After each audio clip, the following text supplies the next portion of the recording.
സുഖമായിരിക്കുന്നു. എങ്ങനെ പോകുന്നു കാര്യങ്ങളൊക്കെ? ഭംഗിയായിട്ട് പോകുന്നു, ഉഷാറായിട്ട് പോകുന്നു. ചായയാണോ കോഫിയാണോ ബെറ്റർ? രണ്ടായാലും പ്രശ്നമില്ല. അപ്പൊ നമുക്കൊരു 2 കോഫി എന്താ സെറ്റല്ലേ നാസർക്ക? അതെ, നമ്മളിപ്പോൾ ഒരു എന്താ പറയുക, പശ്ചിമേഷ്യയെ കുറിച്ച് പറയുകയാണെങ്കിൽ ഒരു വല്ലാത്ത ഒരു പ്രതിസന്ധി ഘട്ടത്തിലൂടെ പോവുകയാണ്.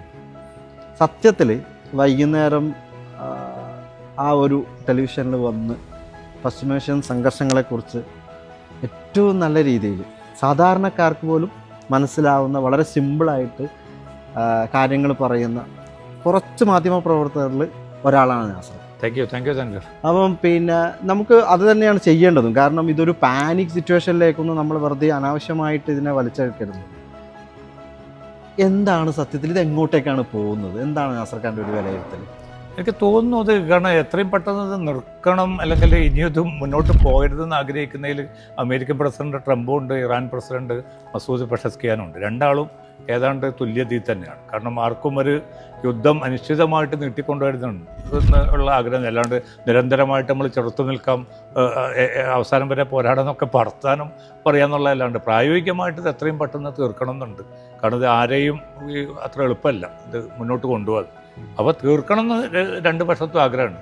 പക്ഷേ എങ്ങനെ തങ്ങളുടേതായിട്ടുള്ളൊരു നിലക്ക് ഇത് എങ്ങനെ തീർക്കും എന്നുള്ളത്, അതിനാണ് ഇപ്പോൾ ഒരു 2 ആഴ്ചക്കുള്ളൊരു വെടിനിർത്തൽ ഉണ്ടായിട്ടുണ്ട്. പക്ഷേ അതിൻ്റെ ഇടയ്ക്ക് കുറേ അത് അട്ടിമറിക്കാൻ വേണ്ടി, കാരണം നെതന്യാഹുവിനെ നമുക്കറിയാലോ, എല്ലാ സംഭവവും ഒപ്പര് അട്ടിമറിക്കുന്നതിലും ഒപ്പര് വിരുദ്ധനാണ്.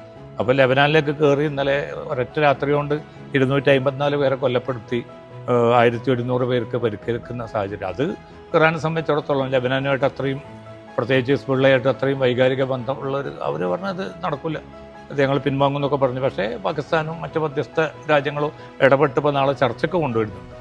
അപ്പോൾ ഇസ്ലാമാബാദിൽ ചർച്ചയ്ക്ക് 2 കൂട്ടരും വരുന്നുണ്ട്. അപ്പം പ്രശ്നങ്ങൾ അത്ര എളുപ്പമല്ല, സങ്കീർണമാണ്. കാരണം ഹോർമസിൻ്റെ ഇഷ്യൂ വരുന്നുണ്ട്, അതിൽ ആർക്കാണ് അധികാരം എന്ന് വരുന്നുണ്ട്.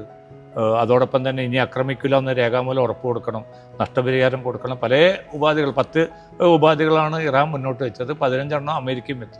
ആ രണ്ടും തമ്മിൽ വലിയ വ്യത്യാസമുണ്ട്. അപ്പോൾ അതിൽ എവിടെയെങ്കിലുമൊക്കെ ഒരു ഒത്തുറപ്പിലേക്ക് എത്തണം എന്നുള്ളത്. ഇപ്പോൾ ട്രംപിനെ സംബന്ധിച്ചിടത്തോളം ഒക്ടോബറിൽ ഇപ്പോൾ അയാളുടെ ഇടക്കാല തെരഞ്ഞെടുപ്പ് വരികയാണ്.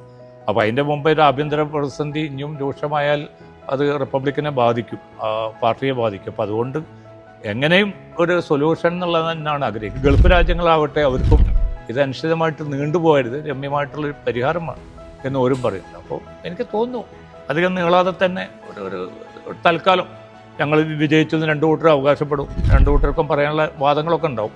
പക്ഷേ അധികം വൈകാതെ ഇത് തീരും തന്നെയാണ് പ്രതീക്ഷിക്കുന്നത്. പക്ഷേ ഈ ഒരു അനിശ്ചിതത്വം എന്ന് തീരുന്നു വെച്ചാൽ ഈ ഇസ്ലാമാബാദിൽ നടക്കുന്ന